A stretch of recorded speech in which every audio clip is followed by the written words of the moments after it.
Gold trusted gold buyers. మీరు తాకట్టు పెట్టిన బంగారాన్ని విడిపించి ఈ రోజు ఉన్న మార్కెట్ ధరకు కొనబడును. నేను చాలా ఫాస్ట్గా ఆలోచిస్తా. ఓకే, ఫర్ ఎగ్జాంపుల్ టోటల్ వర్బోస్ గుండె జరగాలంత అయింది. కంటిన్యూస్ డైలాగ్స్ ఉంటాయి. డైలాగ్ బేస్డ్ ఫిల్మ్ అది. 8 days లో రాశాను అది. 8 nights 9 days. అంతేనా? అటెస్ట్ వచ్చి ఏదో చూసిన సినిమా రాస్తే ఎలా ల్యాప్టాప్ మీద నా ఫింగర్స్ ఎలా పరిగెడుతున్నాయో నాకే ఆశ్చర్యం వేసేది. అది మిరకిల్. నేను రాస్తే అలాగే ఉంటుంది, కానీ అది కంప్లీట్ అయిపోయిన సినిమా గురించి కాబట్టి దాని గురించి చెప్తున్నా. చాలా ఫాస్ట్ థింకర్ నేను, చాలా ఫాస్ట్గా వెళ్ళిపోతుంటా. ఆ థాట్ ప్రాసెస్లో నా స్పీడ్కి ఎవరైనా అడ్డొస్తే అనుకున్నది డైల్యూట్ అయిపోతుంది అనేది నా ప్రాబ్లం. అది నాకే ఎలా ఉంటుందా, ఇలాంటి సమస్య ఉన్న వాళ్ళు ఇంకా ఉన్నారో నాకు తెలియదు నిజంగా. But that was the reason నేను గుడ్ బ్యాడ్ అగ్లీ చేయడానికి కారణం. ఒక డెమో చూపించేస్తే, డెమో ఫిల్మ్ లాగా ఒకటి, అది యావరేజ్ అయినా చాలు నాకు. చూపిస్తే ఒకటి తీయగలడు. మనం వేలు కాలు కోడేటర్లు వీళ్ళు ఎవరిని పెట్టక్కర్లేదంటే మన పని చేయడానికి.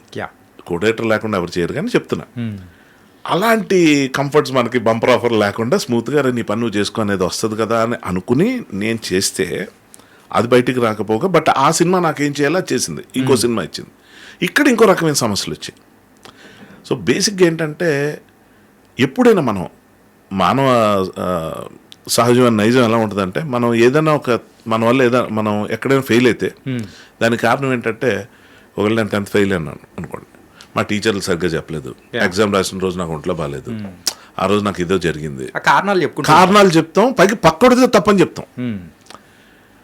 నేను గొప్పతనాలకు మోడెస్టీకి పోయి కాదు, కానీ ఇందులో కంప్లీట్గా అట్లీస్ట్ కంప్లీట్ కాకపోయినా ఒక 80% నా మిస్టేక్స్ ఉన్నాయి మా మస్జిద్ సంబంధం. ఎందుకంటే one of the best scripts అది, కొత్త కథ అది. మీకు ఎప్పుడైనా టైం దొరికి ఏదో చూద్దాంలే, అసలు కథ అంటున్నాడు కదా మిగిలినవన్నీ పక్కన పెట్టి చూద్దాం అంటే అర్థం కాని విధంగా ఆ సినిమాకి ఏమేమి జరిగాయి అన్నది మీడియాలో ఉన్న మీకు కొంత అర్థం అవుతుంది కాబట్టి, ఓ ఇక్కడ జరిగిందా అన్నది మీకు ఏం అర్థం అవుతాయి అవన్నీ పక్కన పెట్టేసి కథగా ఏంటిది అని చూడండి. ఒక మంచి కథ కేవలం నా తాలూకు రాంగ్ డెసిషన్స్ వల్ల మిస్ అయిపోయింది అంతే. ఓకే, షార్ట్గా సార్ ఏంటంటే అక్కడ ఈగో క్లాషెస్ ఇవన్నీ ఆ టెక్నీషియన్స్ విషయంలో వచ్చిందా, లేకపోతే ఆర్టిస్టుల విషయంలో అట్లా వచ్చింది? అన్ని అందరు అన్ని కంప్లీట్ గలగలిపి వచ్చేసాయి. ఇప్పుడు ఎలా ఉంటుందంటే అండి, ఒక పెద్ద మలేరియా రావడానికి ముందు ఒక చిన్న జలుబు వస్తుంది, దాని నుంచి ఒళ్ళు నొప్పులు వస్తాయి, అది కొంచెం ఫీవర్గా మారుతుంది. ఆ మారిన దాన్ని ఆ టైంలో వచ్చి మామూలు జ్వరంగా అదేదో మలేరియా దోమ వచ్చి కుట్టిందంటే అది మలేరియా కింద మారుతుంది. ఇలా ఉంటాయేమో అంటే అందరికీ ఇలా అవుతాయని చెప్పట్లేదు, but it so happens like you know, ఒకసారి మనకి ఓ రుగ్మత ఒకటి ఏదైనా అనారోగ్యం ఏదైనా మొదలైందంటే అక్కడితో ఆగదు అది. మీరు చూడండి, కారు ఏదైనా ఒక చిన్న రిపేర్ ఇచ్చింది అనుకోండి, ఏదైనా మీరు తీసుకోండి, అక్కడితో ఆగదు అది. ఒకసారి రిపేర్ స్టార్ట్ అయిందంటే ఇంకేదో వస్తుంది, ఇంకోటి వస్తుంది.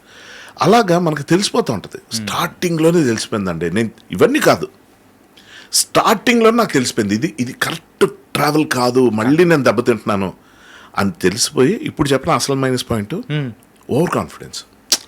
వద్దు ఇలాగా మనం ప్రతిదీ అనుకుని వెనక్కి వచ్చేస్తే కుదరదు. ఒక సినిమా ఆల్రెడీ చేసాం, అది ప్రొడ్యూసర్ తాలూకా ఒక పెద్ద మిస్టేక్ వల్ల అది రిలీజ్ అవ్వకుండా హోల్డ్లోకి వెళ్ళిపోయింది. ఇక్కడ నాకు రిలీజ్ చేసే ప్రొడ్యూసర్లు దొరికాయి. ఏంటి థియేటర్స్ వందల థియేటర్స్ ఉంటాయి, ఏషియన్ వండర్ఫుల్ రిలీజ్కి ఛాన్స్ ఉంది. అలాంటివి దొరికి కూడా నాకు వర్కౌట్ అవ్వలేదంటే ఇది బ్యాడ్ లక్. అలాంటి పిచ్చి మాటలే మాట్లాడు, ఖచ్చితంగా మాట్లాడు. లక్ అన్నది ఉందా అవసరమా తర్వాత టాపిక్. ఇది మాత్రం కంప్లీట్గా నా మిస్టేక్. ఫస్ట్లో తెలిసిపోయింది నాకు, అంటే మొదటి 10 పేజీలు అన్నాను చూడండి, అక్కడే తెలిసిపోయింది.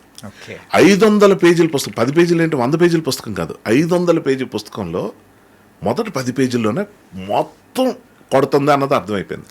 అప్పుడు ఆపలా. ఇంకోటి చెప్తా, 30 పేజీల తర్వాత తెలిసింది మళ్ళీ, ఇది చాలా పెద్ద దెబ్బ తినబోతుంది, ఇది వన్స్ ఫర్ ఆల్. అంటే నాకు ఇంకో ఛాన్స్ రాకుండా అయితే పోదు. మంచిగా తయారు చేసుకుంటే మన క్రాఫ్ట్ చూసి ఎవరైనా ఇస్తారు, అది కాదు. ఆ దిగులు లేదు నాకు, అమ్మ నేను డైరెక్టర్ అవునా, ఎందుకంటే యాక్టర్గా బాగా బిజీగా ఉన్నాను, ఏదో పని చేసుకుంటే వెళ్ళిపోతా, డైరెక్టర్ అవ్వాలని రాలేదు ఇక్కడికి. బట్ నాకు ఆ 30 పేజీ దగ్గర కూడా తెలిసిపోయింది, అయినా ఆగలేదు.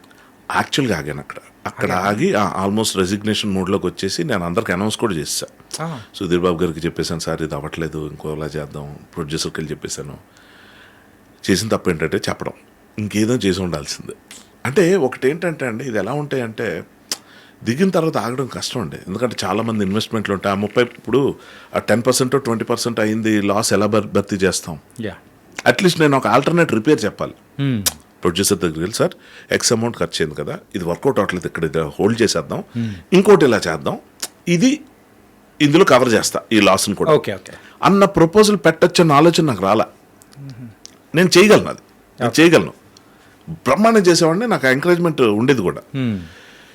మరి తట్టవు ఆ టైంలో, తట్టలేదు, తట్టినా కూడా ఆలోచించే పరిస్థితి కాదు. ఎందుకంటే నేనేమనుకున్నా అదే చెప్తున్నాను, అది పాజిటివ్ థింకింగ్ అనుకున్నా.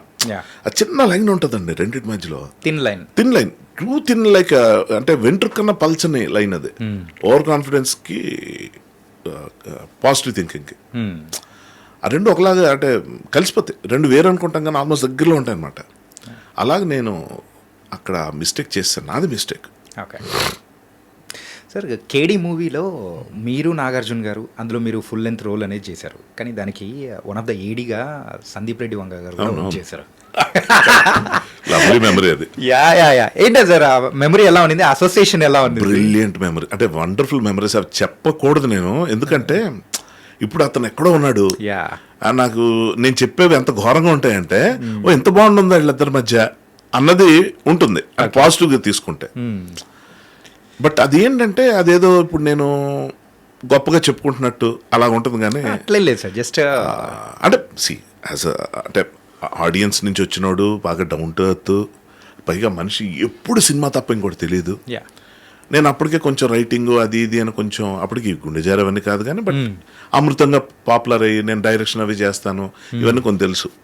పైకి మాట్లాడే మాటలు గ్రూప్లో కూర్చుంటే ఏదో ఒకటి మొదలు పెట్టేవాడిని, ఇంకా అవ్వదు, అది అలాగే వెళ్తూ ఉంటుంది.